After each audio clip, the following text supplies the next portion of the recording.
நற்செய்தி வாசகம். நீர் இறைமகன், நீரே இஸ்ரேல் மக்களின் அரசர். யோவான் எழுதிய தூய நற்செய்தியிலிருந்து வாசகம்.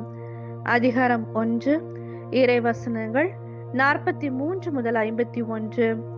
அக்காலத்தில் இயேசு கலிலேயாவுக்கு செல்ல விரும்பினார்.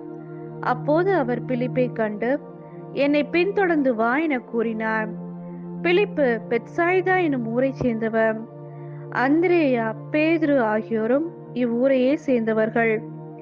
பிலிப்பு நத்னியேலை போய் பார்த்து, இறைவாக்கினர்களும் திருச்சட்ட நூலில் மோசேயும் குறிப்பிட்டுள்ளவரை நாங்கள் கண்டோம். நாசரத்தை சேர்ந்த யோசேப்பின் மகன் இயேசுவே அவர் என்றார். அதற்கு நத்னியேல், நாசரத்திலிருந்து நல்லது எதுவும் வர முடியுமோ என்று கேட்டார். பிலிப்பு அவரிடம், வந்து வாரும் என்று கூறினார்.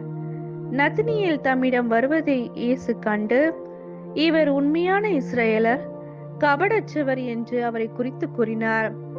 நத்னியேல், என்னை உமக்கு எப்படி தெரியும் என்று அவரிடம் கேட்டார்.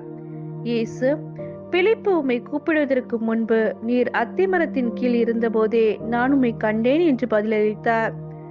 நத்னியேல் அவரை பார்த்து, ரபி, நீர் இறைமகன், நீரே இஸ்ரேல் மக்களின் அரசர் என்றார். அதற்கு இயேசு, உம்மை அத்திமரத்தின் கீழ் கண்டேன் என்று உம்மிடம் சொன்னதாலா நம்புகிறீர்? இதைவிட பெரியவற்றை காண்பீர் என்றார். மேலும் வானம் திறந்திருப்பதையும் கடவுளின் தூதர்கள் மானிட மகன் மீது ஏறுவதையும் இறங்குவதையும் காண்பீர்கள் என மிக உறுதியாக உங்களுக்கு சொல்கிறேன் என்று அவரிடம் கூறினார்.